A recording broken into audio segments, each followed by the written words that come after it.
Alerta na saúde sobe para 32 o número de casos confirmados de dengue em Itajaí. Outras 7 cidades também registraram a doença, entre elas Florianópolis. Reforço na segurança. No oeste do estado, o Batalhão de Operações Especiais foi convocado para auxiliar no combate à criminalidade. Câmara de Vereadores de Lages começa a analisar a defesa do prefeito afastado Eliseu Matos.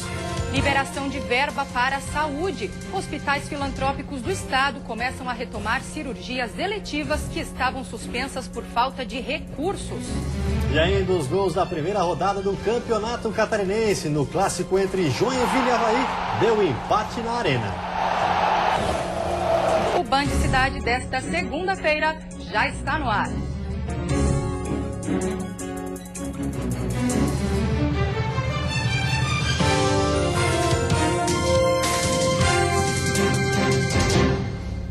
Olá, boa noite.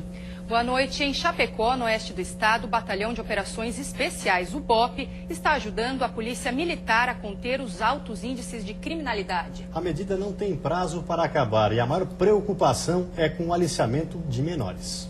Neste ano já foram registrados 7 homicídios em Chapecó e o que está preocupando a polícia é o alto índice de envolvimento de adolescentes em crimes graves. Os assassinatos são motivados por tráfico de drogas, acerto de contas e violência doméstica. Para tentar diminuir esses números, o BOP está realizando operações em várias áreas da cidade. E as localidades onde esses crimes aconteciam.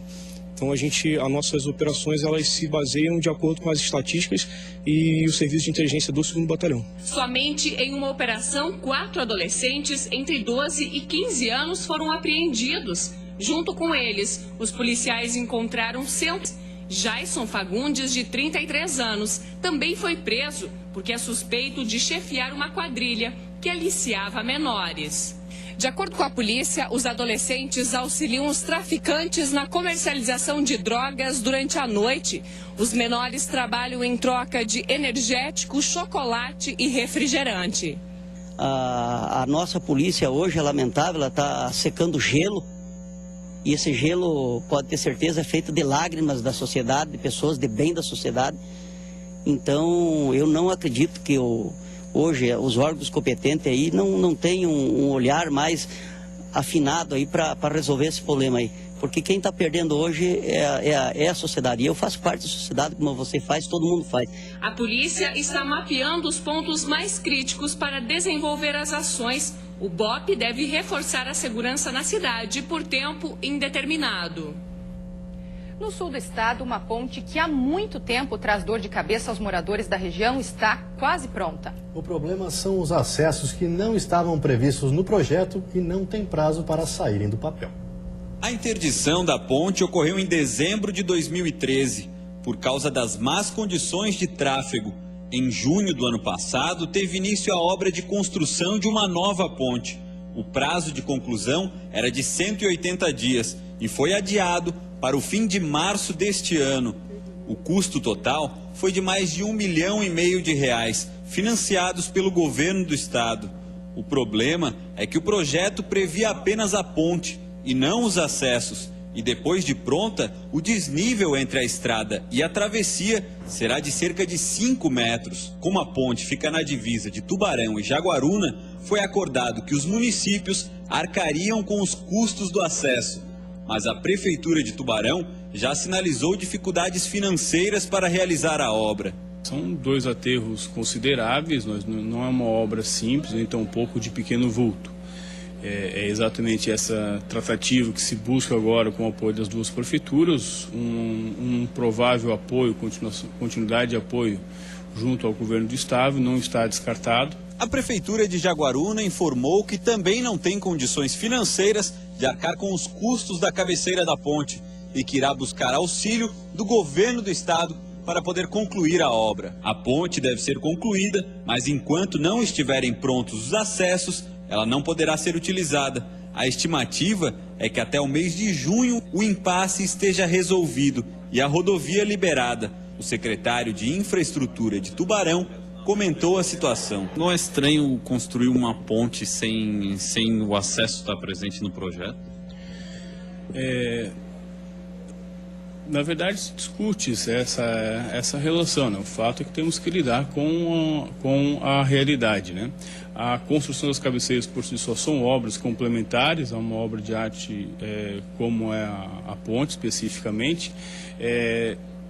De forma técnica, ela já é realmente construída posterior à execução da ponte, não se inicia pelo início. Já na Secretaria de Desenvolvimento Regional de Tubarão, ninguém foi encontrado para comentar o impasse. Alerta na saúde, já chega a 39 o número de casos de dengue em Santa Catarina. O relatório divulgado pela Diretoria de Vigilância Epidemiológica do Estado confirma que o surto da doença atinge 7 cidades catarinenses até o momento. Só em Itajaí, 32 pessoas contraíram o vírus. Em Balneário Camboriú, são 2 casos. E em Florianópolis, São José, Guaramirim, Balneário, Barra do Sul e 3 Barras, pelo menos uma pessoa foi diagnosticada com dengue em cada cidade. Em Itajaí, município mais atingido, os casos subiram de 24 para 32 apenas neste fim de semana. Outros 29 estão em análise. 100 focos positivos do Aedes aegypti já foram contabilizados no município. E a seguir, alívio na saúde. Depois de 3 meses, hospitais filantrópicos de todo o estado voltam a fazer cirurgias eletivas. E ainda abastecimento prejudicado. A falta de chuvas no rio Perequê está deixando as torneiras secas em Porto Belo e Bombinhas, no litoral norte.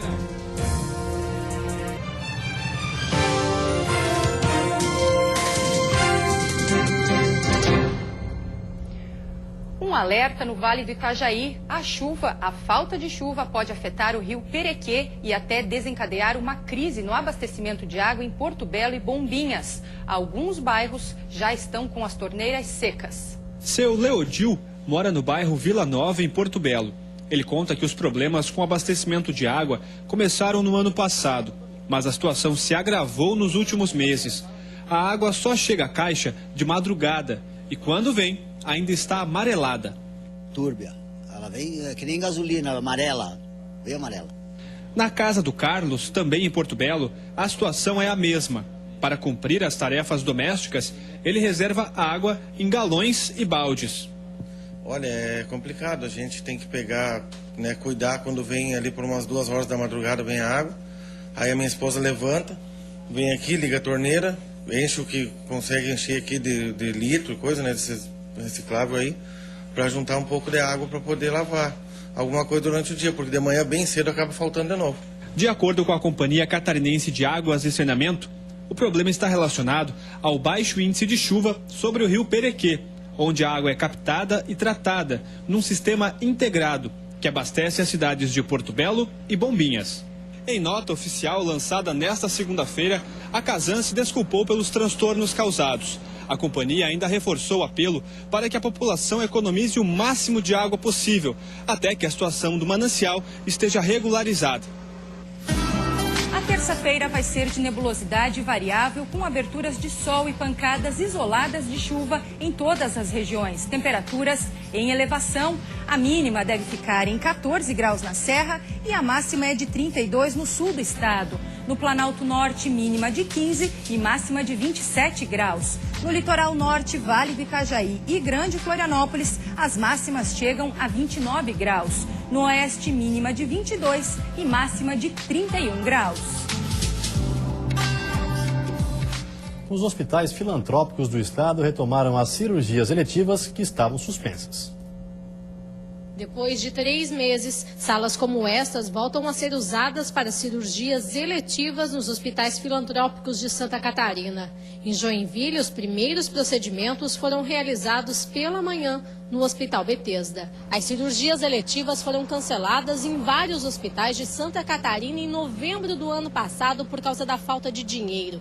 Em janeiro deste ano, o estado se comprometeu a repassar a verba. Neste período, as unidades de saúde deixaram de realizar 2.200 cirurgias ao mês, ou seja, 6.600 pessoas foram prejudicadas pelo impasse. Os pacientes que estavam agendados e foram cancelados pela paralisação, esses são seus primeiros pacientes a serem chamados. Após toda ser realizada essa cirurgia, claro, eles têm que fazer o pré-operatório com pré-anestésico, consulta com o cirurgião e exames, aí eles vão para a cirurgia. Pacientes que tinham cirurgias agendadas e foram prejudicados pelo atraso podem entrar em contato com a Secretaria da Saúde do município. Cada município tem um sistema. Joinville, o próprio hospital tem a fila aqui, nós chamamos os pacientes, ligamos aos pacientes para eles irem ao hospital. Mas também pode ser feito através da Secretaria de Saúde do município, de cada município chamar esse paciente, ligar para esse paciente para tomar a nova consulta e remarcar a cirurgia. Em nota, a Prefeitura de Joinville informou que as cirurgias eletivas feitas na cidade vão estar centralizadas no Hospital Bethesda e que a Secretaria da Saúde vai entrar em contato com as pessoas que aguardam uma cirurgia para que elas façam um novo agendamento diretamente com o hospital. E a seguir tem futebol com a primeira rodada do Campeonato Catarinense. No clássico da vez, deu o empate entre Joinville e Avaí. E ainda inédito, seleção brasileira de futebol americano conquista vitória importante.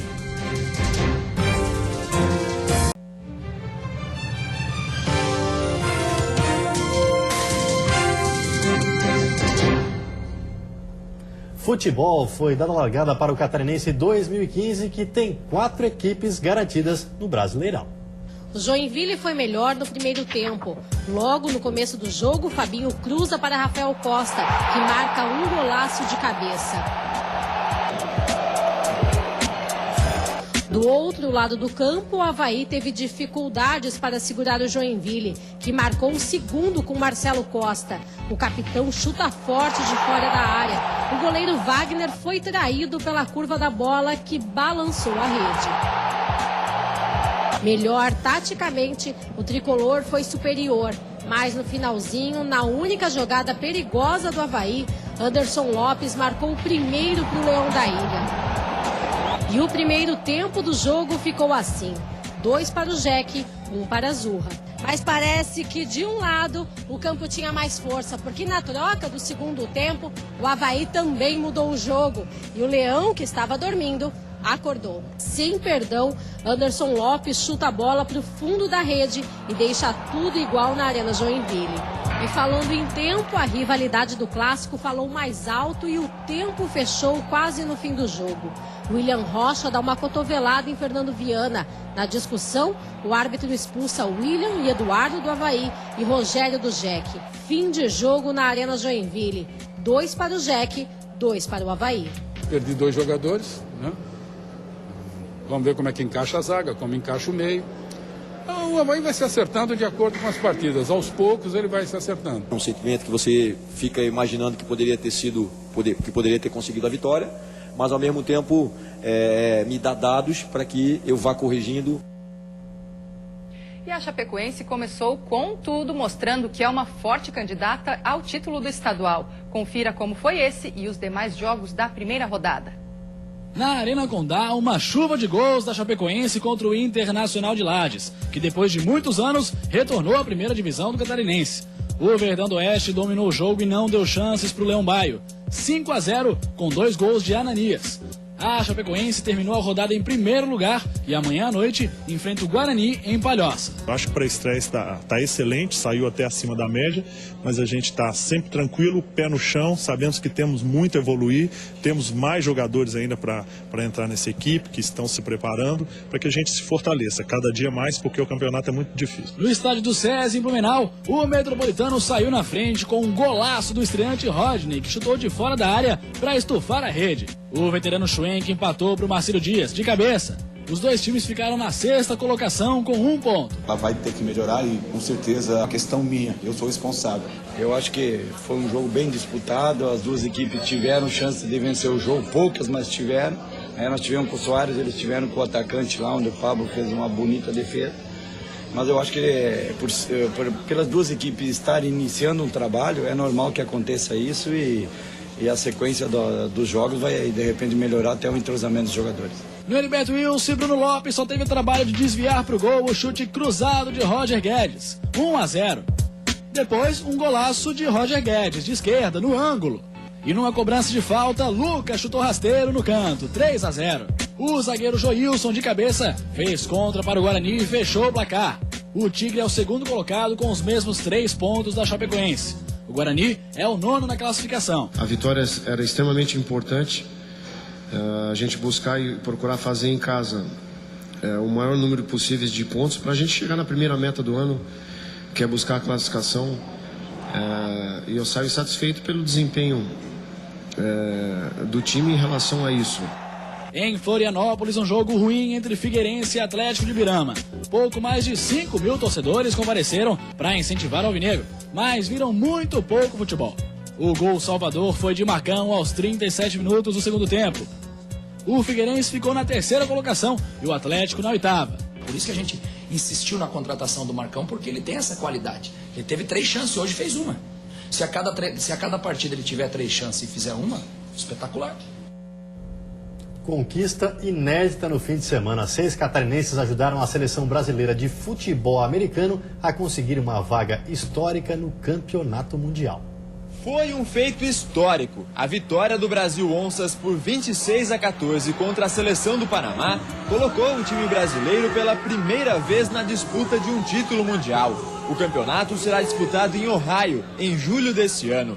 Vale lembrar que 6 catarinenses participaram desse jogo, que entra para a história do futebol americano no Brasil. Todos os jogadores pagaram suas próprias passagens e arcaram com os custos da viagem para participar do jogo e representar a seleção. A seguir, vereadores da capital retomaram as atividades nesta segunda-feira. A primeira sessão plenária do ano aconteceu agora há pouco. E ainda estão empossados os 40 deputados estaduais.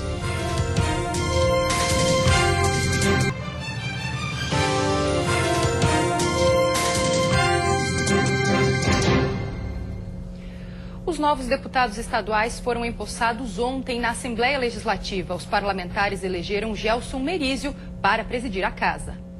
Os 40 deputados estaduais eleitos tomaram posse no plenário da Alesc. Por ordem alfabética, foram chamados a assinar o termo de posse e a fazer o juramento. Entre os reeleitos está Kennedy Nunes, do PSD. Estar aqui para mais essa temporada é muito bom, por saber que a gente está fazendo algo pelo nosso Estado. Nós queremos focar o nosso trabalho aqui, legislativo, em relação à defesa civil e também a questão dos resíduos sólidos. Já entre os novos parlamentares está Natalino Lázari, do PR. O deputado já foi 2 vezes prefeito de Arroio 30 e presidiu a Federação Catarinense de Municípios. A região de Videira e seus 6 municípios de abrangência estava há 60 anos sem representante no Legislativo Estadual. Estou aqui identificado com a região, comprometido com a região e muito ciente dos grandes desafios que nós temos e por eles nós vamos lutar. Após a cerimônia, a primeira sessão parlamentar com os novos deputados elegeu por unanimidade e oficializou Gelson Merizio, do PSD, o mais votado nas últimas eleições, como presidente da Assembleia Legislativa do Estado. Nós já temos um processo administrativo consistente que está em curso e precisamos agora trocar a equipe, fazer a equipe a afeição daquilo que pretendemos nos próximos 2 anos, mas com muita tranquilidade, com muita serenidade, muito respeito às coisas públicas e muita transparência nas ações. Diversas entidades e integrantes dos demais poderes acompanharam o início das novas legislaturas. É sempre uma esperança de melhoria da qualidade da representação popular e, de consequência, do fortalecimento da República e dos ideais democráticos. Os interesses maiores do povo do nosso Estado sempre estão em primeiro lugar. E isso tem sido a tônica da nossa relação com os outros poderes e nós temos avançado muito em diversos setores. Nós temos uma série de projetos importantes que vão ter repercussão em relação a assuntos administrativos, e que nós estaremos encaminhando nos próximos dias para a Assembleia. E foi realizada hoje a reunião da Comissão Parlamentar Processante que analisa o pedido de impeachment do prefeito Eliseu Matos de Lages. Agora, algumas testemunhas citadas pelo advogado de Eliseu serão convidadas para auxiliar a defesa. Entre elas, o governador do estado, o vice-governador do estado, Eduardo Pinho Moreira. A defesa foi entregue por este advogado na semana passada na Câmara de Vereadores. Ele foi nomeado pela OAB para fazer a defesa de Eliseu Matos. Segundo ele, foram encontradas no documento que pede o impeachment do prefeito afastado 13 irregularidades. Entre elas, a falta de provas. Ela não preenche os requisitos do artigo 201/67. Então não poderia ser posta em votação. Além do que, desta forma como ela está, ela cerceia o direito constitucional da ampla defesa. Porque eu não sei do que vou me defender. Não tem prova no processo, não está no processo descrito cada crime de forma isolada. O documento de defesa foi analisado na tarde de hoje na Câmara de Vereadores de Lages, por membros da Comissão Parlamentar Processante, OAB e a Assessoria Jurídica do Legislativo. Para um dos membros da comissão, as irregularidades apontadas na defesa já foram regularizadas. A Comissão Parlamentar Processante, se reuniu aí durante o período da tarde, entendeu em dar prosseguimento à instrução do processo, e o próximo passo serão as oitivas das 10 testemunhas arroladas pela defesa, para que possa dar mais uma vez essa oportunidade de trazer novos fatos a este processo. A oitiva está programada para acontecer no dia 19 deste mês, aqui na Câmara de Vereadores. Entre as pessoas que devem ser intimadas para serem ouvidas estão o vice-governador Eduardo Pinho Moreira, os senadores Luiz Henrique da Silveira e Dário Berger, o secretário de administração da Prefeitura de Lages, Pedro Marcos Ortiz, e a diretora de licitações, Kátia Hillman, que foi afastada do cargo. Um documento oficial comunicando as testemunhas deve ser emitido nesta terça-feira. A comissão tem até o dia 17 de março para concluir o relatório e decidir pela cassação ou não do prefeito Eliseu Matos, que, dependendo da decisão, será posto em votação no plenário da Casa. Eliseu Matos foi afastado do cargo e está detido no batalhão da Polícia Militar em Lages há quase 2 meses. Ele é suspeito de participar de um esquema de fraudes em licitações, onde, segundo o Ministério Público, só o prefeito teria desviado dos cofres do município quase 3 milhões de reais. Em Florianópolis, os vereadores retornaram ao trabalho hoje depois do recesso parlamentar. O calendário legislativo começou com a primeira sessão plenária do ano. Teve manifestação no primeiro dia dos trabalhos no Legislativo. Este grupo se fantasiou para protestar contra os 13 vereadores indiciados por corrupção passiva e organização criminosa na Operação Ave de Rapina da Polícia Federal. Existem indícios de corrupção envolvendo o IPUF, envolvendo a Fundação Franklin Cascais, a Prefeitura Municipal e a Câmara de Vereadores. Então a gente está aqui hoje para avisar, mostrar para esses políticos, mostrar para a sociedade que a gente está atento, que a gente vai cobrar a investigação até o final e a gente quer corrupto na cadeia. Os agentes de saúde acompanharam de perto o primeiro dia do Legislativo Municipal. Com faixas e cartazes, também protestaram. A categoria quer a alteração do vínculo empregatício, de CLT para regime estatutário. Nós buscamos, com essa mudança de regime, uma maior estabilidade no nosso emprego. Para este ano, o prefeito disse que espera uma parceria maior entre o Legislativo e o Executivo para resolver os problemas de Florianópolis. Temos muitas coisas importantes na Câmara, a gente precisa ter uma pauta realmente positiva no interesse da cidade. Nós temos aprovação ainda de coisas importantes, como mais alguns financiamentos, readequações. Já o presidente da Câmara, Herade Manuel Gonçalves, do PSD, destacou as prioridades da casa para este ano. A prioridade hoje, por exemplo, é receber a mensagem do prefeito e articular as comissões de hoje para amanhã. Nós precisamos aprovar as comissões, escolher os presidentes e os membros, e alguns projetos importantes da cidade. Um dos assuntos pendentes que precisa ser discutido este ano pela Câmara é a questão do IPTU. Os vereadores tinham aprovado por unanimidade um projeto de lei que suspende o aumento do imposto, mas o prefeito vetou o projeto, que agora retorna ao Legislativo. A nossa intenção dos vereadores é de derrubada do veto, até mesmo porque houve esse acordo entre os vereadores que, na sua maioria, no último dia 23 de dezembro, aprovou aquele projeto de lei, sendo que aprovaria o projeto de lei mediante a derrubada de veto se houver essa necessidade. O Band Cidade está terminando, você fica agora com o Jornal da Band. Boa noite. Uma ótima noite, até amanhã.